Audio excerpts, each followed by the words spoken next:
관습규범은 사회에 대응되는 규범이 아니라 규범이 성립되는 방법에 관한 규범 이름이에요.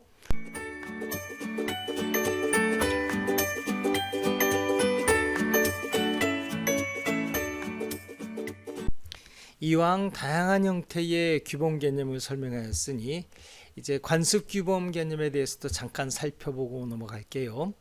많은 사람들은 어렴풋하게 관습 규범을 지금까지 설명한 도덕 규범, 종교 규범, 국가 규범, 학교 규범 등등과 대등하게 열거되는 규범으로 생각해요. 그러니까 종교 사회에 대해서는 종교 규범이, 학교 사회에 대해서는 학교 규범이, 국가 사회에서는 국가 규범이 이렇게 대응되듯이 마치 관습 규범이 어떤 사회에 대응되는 것처럼 착각할 우려가 있어요. 그러나 관습 규범은 가족 규범, 회사 규범, 조폭 규범 이런 등과 같이 어떤 특정한 사회에 대응되는 규범이 아니에요. 관습 규범은 사회에 대응되는 규범이 아니라 규범이 성립되는 방법에 관한 규범 이름이에요. 즉, 관습 규범은 이렇게 일반적으로 설명되죠. 어떤 사회 속에서 사람들이 일정한 관행을 거듭해서 반복하게 되고 그것이 법이라고 사람들이 믿게 되죠. 그러니까 그렇게 자연스럽게 형성되는 법규범, 규범을 우리가 관습규범이다 이렇게 말하는 거예요. 따라서 그 사회가 어떤 사회든 가리질 않아요. 관습규범은 국가에서도 생길 수도 있고요. 그 다음에 학교에서도 생길 수도 있고 회사에서도 종교사에서도 또 마을사회에서도 관습규범이 생길 수가 있어요. 그러니까 관습규범은 이렇게 사회에 대응되는 것이 아니라 모든 사회에서 규범이 만들어지는 방법에 관한 거죠. 국가의 관습규범에 대해서 붙여진 이름을 우리가 관습법이다 이렇게 얘기하는 거예요. 관습법의 대표적인 사례가 있어요. 대한민국의 수도는 서울이다라고 하는 관습 헌법이죠.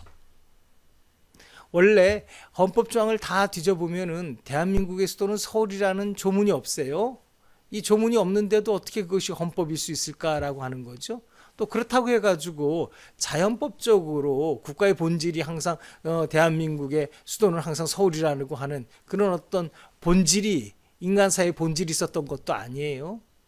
관습적으로 관행적으로 그것이 반복됨으로써 국민들이 의뢰 대한민국의 수도는 서울인가 보다 라고 하고 그것을 법으로 받아들였다는 거죠.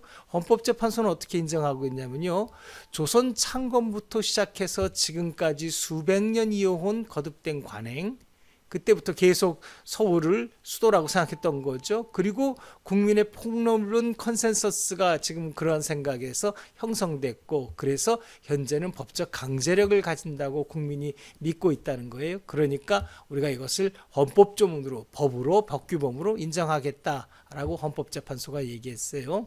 아무튼 이처럼 관습규범은 어떤 사회에 대해서 그 사회의 규범을 의미하는 것이 아니라 법을 만드는 방법, 규범을 만드는 방법을 얘기한다 이렇게 보면 돼요.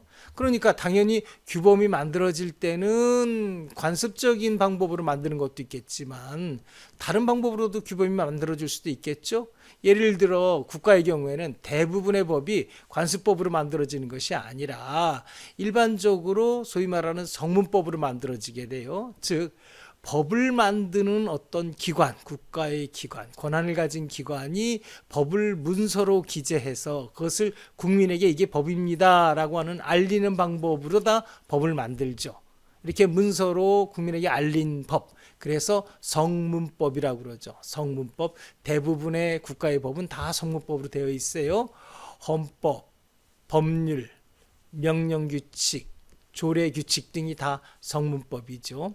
이에 대해서 관습규범, 관습법은 어떤 관행이 거듭돼서 그것이 법이라고 국민들이 생각할 때, 받아들일 때 형성되는 법이다 이렇게 말할 수 있어요.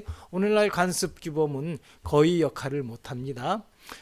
법에 관한 이야기는 법의 어떤 성립과 법이 어떻게 소멸되는가 이런 이야기는 나중에 좀 더 자세할 기회가 있으니까 여기서는 이 정도로 그치도록 하겠습니다.